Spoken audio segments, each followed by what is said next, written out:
Are you new to the animal agriculture industry and want to speak the language of your customers with confidence? Get ready because starting September 3rd, we're launching our brand new poultry lingo course. Whether you're in sales, support, or simply stepping into the poultry world for the first time, this course is designed to give you the real-world vocabulary and industry insight you need. The course includes 3 focused modules: hatchery, layers and breeders, and meet birds, each just 4 weeks long, with live, interactive sessions every Wednesday. Learn directly from experts in a hybrid learning model that fits your busy schedule. You'll also hear from guest lecturers with practical experience in the field, and if you're a returning student or part of a corporate team, don't miss out on our exclusive discounts. And don't worry, swine folks, we're also launching a new session of our trusted and proven swine lingo course at the same time. Spots fill quickly, so email us at technical@animistic.co to reserve yours today. Speak the language. Serve your customers. Start with lingo. Welcome back to the Real P3, where passion, purpose, and progress come together in animal nutrition. We're not just talking pigs anymore. This is the new era of the Real P3. Pigs, poultry, and pets. Join your hosts, Chantel, Daniel, and Casey, Animistic's powerhouse team of animal nutrition and health experts, as they dive deep into the science and heart behind animal and pet nutrition and health. From commercial swine systems to backyard chicken flocks, from champion show pigs to your favorite couch-loving golden retriever, we're covering it all. Expect real stories, real science, and real solutions for those who feed, nurture, and innovate across species. Because here at the Real P3, we're faithfully serving through science plus heart. Subscribe now and come thrive with us. Oscar, it's really nice to be here and meet with you today. Can you break us down this new Sensortronic that you're launching here at World Pork Expo? It looks amazing. Yeah, well, thank you. I think our aim is to, the introduction of sensors and the capture automatically data. Okay, something that's so important is going to be part of the next big revolution of the industry. Because since we can capture data automatically, then we can then we have a very high quality data. We don't depend on people, and then we can cross it with productivity data, economical data, and this will give us the areas of improvement where we can improve. And then also we'll probably, like when you have electronic self-feeding systems, we will be able to set the systems automatically according to performance. We don't need to depend on people analyzing. And all this, of course, going through artificial intelligence to analyze this, to find trends and so on. But all that, it's a journey. We're not going to get there tomorrow or the day after tomorrow. We're going to get there fast, but it's going to take a time. Well, yeah, we still need the tools to get there. Right? Exactly. So the first step of automatic data collection is, okay, I collect all this data and I give it to you in a dashboard. But then as we have so many devices producing data, we get lost on those dashboards. So the second level of information and quality is give me an alarm. So the dashboard tells me when a parameter is going over or under the expected value, so I can take an action. And this is what we do with Sensortronic. So we have a sensor that we have an environmental one, temperature, humidity, and CO2 or ammonia, alternatively, that we can set a maximum and minimum amount of each of these parameters, and then give us an alert when something is wrong in the farm, so we can go. Of course, this also records which is the evolution of this, and that's also a data that then we can download by an API and cross with something else to see which is the temperature, the humidity, and the CO2 levels that give me the best performance. Then we have another Sensortronic that it's we are giving or checking which is the consumption of feed and water. Okay, We believe that this is the two parameters that can more predict that everything is going okay or something is going to be wrong. You know, there is many parameters that you can predict the health status of the sows or the finishing pigs, but the one that is very easy to check and it's very easy to implement, as we did with Sensortronic, is feed consumption and water consumption. So of course you will also detect breakdowns. You will also detect no feed events. You will also detect, you know, many things because we combine it also with Sensortronic with a wireless sensor also to check the amount of feed you have in the silos. Okay. And same thing. So you have a platform that where you have all these parameters. You can put a maximum and a minimum, and they will give you an alarm when there is too little feed consumption or water consumption or too much feed consumption. But at the end, you will also have all this data recorded, and you by an API you can download. So Sensortronic at the end is it's a group of wireless sensors that operated by batteries that they don't need. They are very easy to install. You just hand them, connect the battery, you plug in your platform, you load, you put the devices in your platform, and then you fix to mark these maximum and minimum amounts.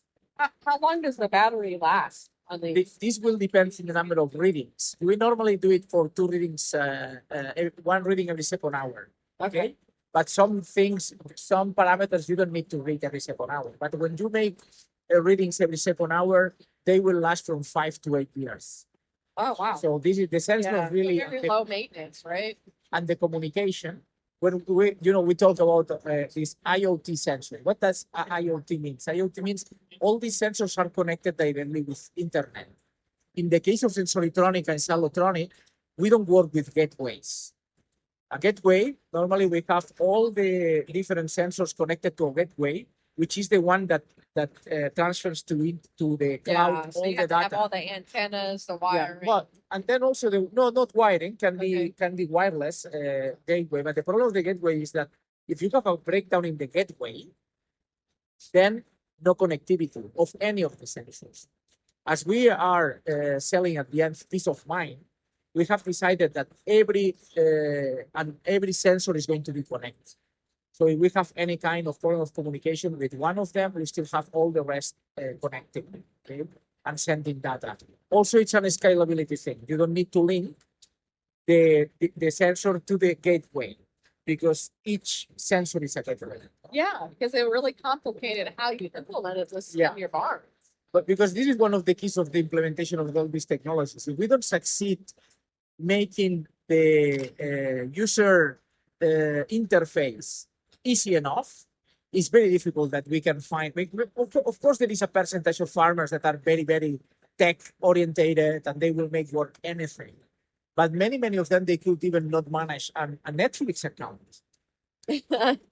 Well, I could say since I developed dashboards for big producers and tried to launch a business of integrating data and building dashboards, I would say the number one problem is they do not realize how much data they have, how difficult it is to integrate it. And I mean, I think that's like my number one challenge is getting them all to work together. Yeah. And this is the one thing that in this project we feel really, because it's one of the things that when in Rotecna, when we traditionally make equipment for plastic and stainless steel equipment for pig farms, floors, penning, feeders, drinkers, automatic feeding systems. When we started to make electronic feeding systems 10 years ago, this is what we added or what we brought to the industry. Is this way of making the user interface extremely farm friendly and extremely farmer friendly. Because to make technology complicated and to create lots of things that then you need a very advanced user and motivated user to handle, it will take longer to implement. No, we have to prepare all these systems for people, which is really very basic, and then give them these layers of technology little by little. No, as I told you, data. Okay, data. If you put it in a nice dashboard, it's information already, but you need to read it and act about it. If I give you alarms, it's a higher value because, okay, at least you, among all this data, you tell me when I have to take action. But if I can predict when they're going to have an out of feed event, Yeah, of course. That Yeah. the alarm, predictable alarm, much better. To say, okay, look, I give you an alarm not when it already happened. I give you an alarm when it's going to happen tomorrow. Oh, that's even better. And it's where we go with AI, with artificial intelligence. We are going, and then also, but at the end, the best value is when we make the actuators work according to what the data, the sensors collect and what the artificial intelligence analyze. And it's the case we do with body check with the electronic outfeeding systems. So you have in Spain now, 70% of the farms we put electronic feeding systems in farming because they save so much feed, the sows eat much more, and so on. But in gestation, we just put 10 to 20% of the systems with electronics. It's the only system, as you may know, we have all the housing groups in Europe by law. The electronic feeding systems in gestation are the only ones that allow us to feed individually. But the implementation is not so big because you depend on somebody to analyze to decide which is the individual feeding you are going to deliver according to body position. But the people, we are really bad at determining the condition score. Even if we do it, you can help you with calipers and tools. But if we have a device that can do this automatically, make this score automatically, and then correct automatically the feeding according to that score, and making the sows arriving to the farrow with the right body position, that's the perfect system. Then of course, dreamed it. You're doing it, right? yeah.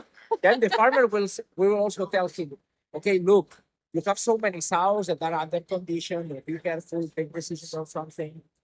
But we are really very excited about it. We are now really. It's always we have been always waiting for this time to these technologies will arrive. Now they are here, but now finally we see them implement them in massively. So we are very excited about it. Awesome. It's exciting. I dreamed it. You built it. So I appreciate it. I look forward to seeing it Thank you. in action, hopefully sometime. Thank you. Yeah. Well, hopefully after the show. Yeah. Looks like it's a lot of people, and the industry is in a much better shape, so they are making money finally. And we hope, but it's very important to get ready for the next because the crisis is always there behind the corner. Invest in efficiency, it's the key, and then also invest. Unfortunately, we have the problem that it's every time much more difficult to find people to work with us. So we need to go to systems that we need less people can do more. So we need to get everything automatic as much as we can, so we can get much more pigs per person handled. And that's one of our targets as a company. Well, thank you, Oscar. It's a pleasure. We US headquarters in Louisville. We have about 6,000 employees. We have 7 manufacturing sites throughout the United States. We're a global well-established company, but really the last 15 years we started to look at different industries and say, how can we improve on that? So working with the animal science section and Dr. Otto and Dr. Yu, we did the study. Okay, thanks. Thank you. So, and Rob, Nice to meet you. Rob, what's your background? Oh boy. So, bachelor's in animal science, master's in microbiology. Focuses in swine infectious disease. And there comes to cell filters for us. And 15 to 20 years of industry experience. I have more than that, I think, of pig experience growing up on a pig farm, but we raised a lot of pigs outdoors and then we moved to confinement in the 90s. Worked for New Fashion Court and then managed research for University of Arkansas. Then now I don't get into hog barns as much as I like. But let's hear about this research trial. Let's do some history. So, where should we begin? How familiar are you with PRRS? Oh, very familiar. I know, Yeah. unfortunately, right? Yeah, it's like everyday things. Exactly. So this study brings us back to the backbone of the study, which is at the university in 2010, 11, Dr. Bob Morrison started a monitoring project in order to understand whether the first season this year is better or worse than last year. So what he did is he started getting companies to share the health status of the breeding herds with him. So whether they break or whether they clear the virus. And that allowed us to understand that most of the outbreaks happen in the fall and in the winter, right? Why? Because I guess temperature helps, maybe winds, and then of course we have the airborne route and other routes, right? As the project grew, we started adding more variables to the database, whether you're filtered or not, right? One thing that started coming up is, can you revisit your outbreak rates according to density? So where my farm is located, but also whether positive or negative filtration, whether one is better than the other, right? So because we have this large database that accounts for 3.7 million sows, and because we had quite a bit of sows under filtration, we had a nice database that we can go and look at those rates and make comparisons in a better way. What what I'm trying to say is that in the past there have been some studies conducted, but they have not had the amount of farms, the length, but also the density component, because I can only compare filtered and unfiltered if I'm taking into account density. That hadn't been done, right?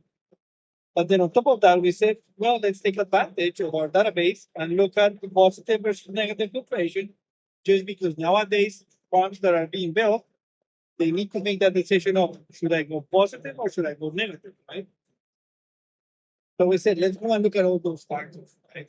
Just to see and quantify whether there's a difference, but also look at a decade and a half worth of data and see if the technology is still working. We knew that it was going to be working, but let's get that into the same model and do the analysis, right? Because first continues to go ahead as every year, right? So we need to bring more data for the producer and the veterinarian to make that decision appropriately. Right? And that's when we got that database and we gave it to Xiaomei. Yeah. So Sandra mentioned that we want to consider the regional density, but to beyond that, we also want to compare farms within the same region. Like we don't want to compare a farm that is not filtered in Iowa to another filtered farm in North Carolina. That's why we build a model called generalized additive model, and we put the coordinates of the farms in, and then using that we can try to deal with this spatial autocorrelation for the first outbreaks for the first instance, right? So the action Sandra just mentioned, we have more than 1,000 sow farms monitored for the whole 16 years of the lifespan, and then after the data cleaning, we had 175 filtered farms, and then we just go from there to grab the non-filtered farms nearby, and then we end up with 413 farms in total. And then we also have the positive filtered and the negative filtered farm in the filtered farms, right? And we compare them for the whole period. And we also control for other important factors like not only the pig density in the area, that we use the number of AmShim monitored farms within 35 kilometers of each farm. We also included the USDA census data for the number of pigs in the county. By doing this, we can cover first the monitored farms from AmShim that covers about 60% of the sow farm in the US, and also the USDA data give us a sense of the nursery, the finisher pigs, the total number. And we also control for the herd size, because the herd size might be impact, the rate of outbreak. And after all the controlling, we figured out that no matter is negative or positive filtration, they all have more than half lower rates of first outbreak than the non-filtered farms. And when we see the exact numbers, the negative filtered farms, they have a 51% lower rate of first outbreak compared to non-filtered, and the positive one even have a even larger percentage. So it's 58% lower than the non-filtered farms rate of outbreak. So this is the main result. Then we further look at only the negative and the positive, not the non-filtered one, only compare negative and the positive. We don't find a significant difference between these two. Well, I got to ask you some questions because I think this is important for people to know. How long did it take you just to clean the data? Stay with us. We'll be right back. Let's be honest, labels, marketing claims, and state registrations aren't the fun part of launching an animal or pet food product, but they are essential. That's where Animistic steps in with our regulatory support package. Need a second set of eyes on your label or marketing claims? We've got you. Filing state registrations or wrangling tonnage reports. We make it easy. Building a dossier for a new ingredient or product? Our team is ready. Whether you're feeding pigs, poultry, pups, or parrots, we speak fluent compliance so you don't have to. Just drop us a line at technical@animistic.co to learn more about how we can support your team. Animistic, because good science deserves great compliance. Cleaning the data is not very difficult because we work with data set every day. So we kind of know the structure. This is not the first study we made with the MSHIP data. I would say maybe 1 to 2 weeks. At least. But I was going to say, it takes somebody smart like you to do this. It's not just anybody can do this type of data analysis. I think the most important part is the data set that we got. That is the most precious part, because there's no data comparable that can include the 60% of the sow farms and even have the filtration information available. And I need to add on that to do this analysis, the most time-consuming part is to get the data for the especially to understand the positive and the negative, because we used to have the if this farm is filtered or not, but not necessarily the ventilation time. So Cesar helped a lot with getting the positive negative data from our not all, but most of the production systems that we monitor. Yeah. And to add to that, there's one important component, and it's the producers and their veterinarians asking this question, because the question comes from the field, and because we say, hey, yeah, we can do the analysis, but we just need these pieces of information to plug it into the model. That made this whole project into a nice collaboration, right? Because one thing is, hey, we have the question. The other thing is, how do we answer the question? The how to answer the question is the easy part. Is the raw material, and because of the trajectory of the project, the MSHIP project, it kind of enabled us. It put us in a very strong position to partner with AAF and get this done in a short period of time, right? Because like Charmaine says, I don't think there's around the world a database as robust as this one that will let Charmaine, people like Charmaine, smart like Charmaine, tackle this kind of questions, because it's quite a lot of effort from everybody. Well, wonderful. Well, I really appreciate going through that study. I'm glad to hear. I wish it was 100%, but we know we can't always control people and processes. So I really appreciate it. So thank you for your time. Hi, I'm here again at the Pigtek booth with my good friend Scott Preston. What is new with Pigtek this year? A lot of things that we're bringing to the table now are stainless steel motors. We got a new long-term, no grease bearing outlet. How does that work? You don't have grease, grease, and you don't have the grease. It's a steel bearing. And how long will those last? I guess. We've been running one straight for over 2 years. So there's, I think it's like over 8,000 hours of testing that's gone on it. So I know on my barns, it's always a challenge to get the bearings fixed. Yeah, things break and did you freeze?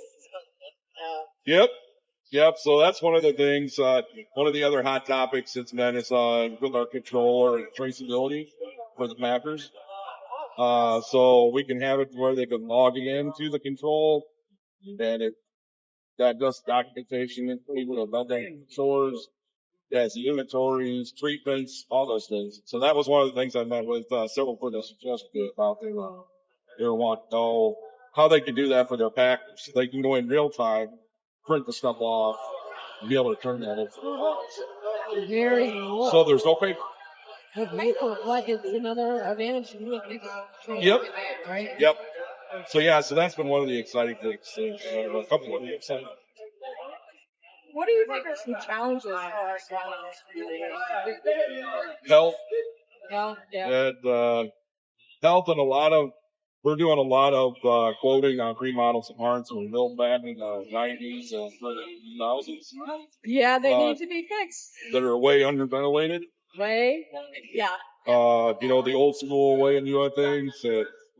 Technology has come so far, so it's almost to the point where a lot of them now are just building the shells off, just building off the slats up. Well, I think it probably makes sense. I remember doing that a few times in my career. Rip the side off, and it's like out of a horror movie, and all this nice, yes, nice came with it. Yep, you are correct. So build it from the ground up. Yes. Yeah, and that's a lot of them need to have the slats replaced and the lentils and those kind of things. And with the technologies and ventilation that we have, the efficiencies of the fans these days are just losing on the electricity with the magnetic motors that we have. How we can ventilate the stage of the bars and everything, that's a huge advantage. So it's been exciting to have those discussions, sort of guide producers in a way that's going to make them more fluent in the industry long term. So obviously we're coming into heat this summer. What are some things that you can do to engage kids?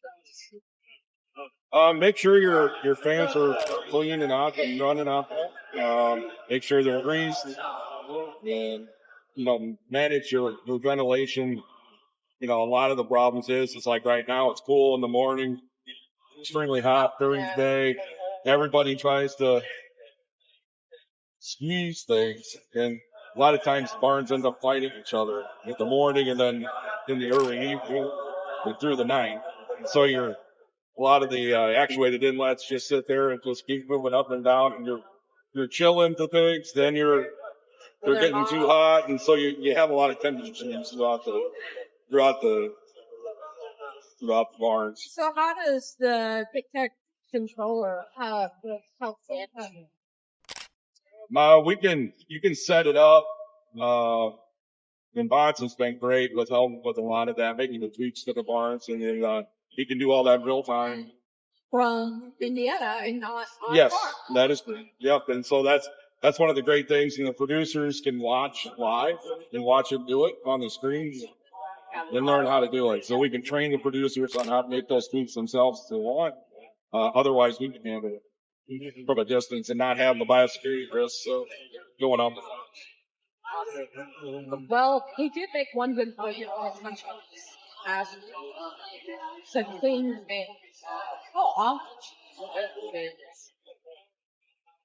Basically, every time you wash the barns, you do your things off. So minimum twice a year. Yep. On lean to finish barns. Pit fans, I don't know if I've ever been to a farm that they really clean. So I do mine, but I would say that's the number one problem. Yep. Your minimum ventilation is not even close to being the right CFMs because you got so much dirt, dust, buildup, especially coming out. And so that's one of the things too. When your guys are there power washing, my power washing crew that comes in from Iowa, they wash those pit fans every time we launch. So in my nursery, we're on an 8-week turn. They're launching on so. Definitely. I almost would be like a nursery and no milk on it. Yep. A lot more sticky dust with all the milk products and stuff and feed. But yeah, I thought that was really important because when you talk about spring, fall, summer, you have to make sure all the weather is not up in flames. Maybe you're not doing a lot of that, or you have some downtime, or you got summer interns. That's always Yep. They don't like doing it. Nobody likes doing it. but it shows like every really. Yeah. Well, and that's the thing. You got to make sure things are running optimal. If they're not, you're wasting electricity, causing yourself. And it shows me Right. Yep. Yeah, and that's a big thing, especially like I said, sort of fall. You're fighting environment issues because of the outside temps. Yeah, so that's one of the main things that I would suggest. So thanks, Scott. Well, thank you. Rough on you. No, you were good. Again, we're here live in the Pigtek booth with Michelle Workman, who's the newest salesperson for Pigtek. Can you give us a little bit of your background in the swine industry? Yeah, so I've been in the industry for 22 years now. I came from production my entire 22 years. So starting in sales has been a little bit different, but my last job, I did a lot of interactions with customers and working on different relationships and building relationships. Awesome. So what are some of the main challenges working with I think just trying to get through the hurdle of cost effectiveness right now. And I think that a lot of producers are kind of getting to that point where they're jumping over that edge, going into the positive direction. We've had a lot of people stop by the booth yesterday, especially. We had quite a bit of activity, so we're looking to see people come out and seem positive about what's happening. Well, obviously, we both have roots in the swine production. What are some of the things that sets Pigtek especially out from managers, I guess, job and so I think a lot of it is the quality of product itself. And I think a lot of say that as they buy these products, that is one thing that we can back 100% is the quality of our product and the customer service that we can come along with that. What's your favorite? I would probably say the PigCentral cooler or the mid slide. I mean, managing vents, so almost they do better. Right. Automatic, right? Yep, That more like yeah, and it can hook right up to the controller, so it's actually a really cool tool to be able to just use your phone as you're traveling. Yes, game changer for the biosecurity world. Pigtek takes that risk out of management. Sure. So, have you had to clean out a lot of events?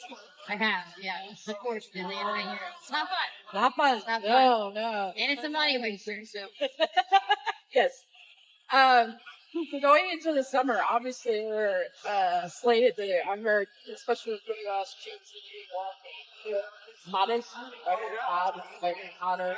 I don't believe that that's but what are some of the things that you can use with the Pigtek controller in your fans? So, obviously, the controller does have the sprinkler system, so we can help navigate through some of that. It has an on-off timer that you go through and set. Obviously, those you want to set at a certain market weight, regulated from producer. But it does have that option of the controller. And we also can do pretty cool things with hero fans to optimize some of that ventilation as we get into those hot days too. And especially into those cooler nights, especially Indiana, Ohio, the Midwestern area. We get quite a bit of cooler nights, so we can bring those fans back down and not have them running at full speeds. And if we can just chill it and regulate those better. Yeah. What are some tips that you can give producers with the manager will manage hey, things you guys need these things? What this changes it processes. It's what involved in it. I think the one thing is just getting in there and being active, making them walk around, making them get up. And I think that's the best thing you can do as far as in a stress scenario. And be mindful as you're kind of walking those fence too, as you're pushing those animals into an area that, they can trip, fall. But I think being able to get them motivated to move around, get up and eat, get something to drink, especially wet dry is a good nap. Is a good option, especially whenever you're trying to get those beasts motivated to get up there and get something to drink and eat at the same time. Well, awesome. Thank you, Joe. Thank you.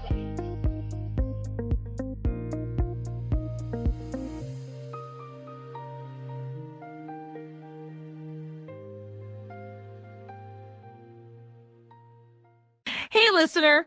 Before you head out, want more than just another vendor. At Animistic, we don't just follow the industry, we lead it. Whether it's developing innovative products, navigating regulatory hurdles like a boss, or delivering training that actually sticks for your people. Pet nutrition? We're on it. Livestock solutions? You bet. Data, strategy, science, heart? All day, every day. You'll catch us on the Real P3 podcast, Coffee in the Barn, and at animistic.co, where science meets soul. Subscribe to our founder, Dr. Casey Bradley's LinkedIn newsletter, Manifesting Innovation, and keep an eye on your favorite client channels. Yeah, that's probably us too.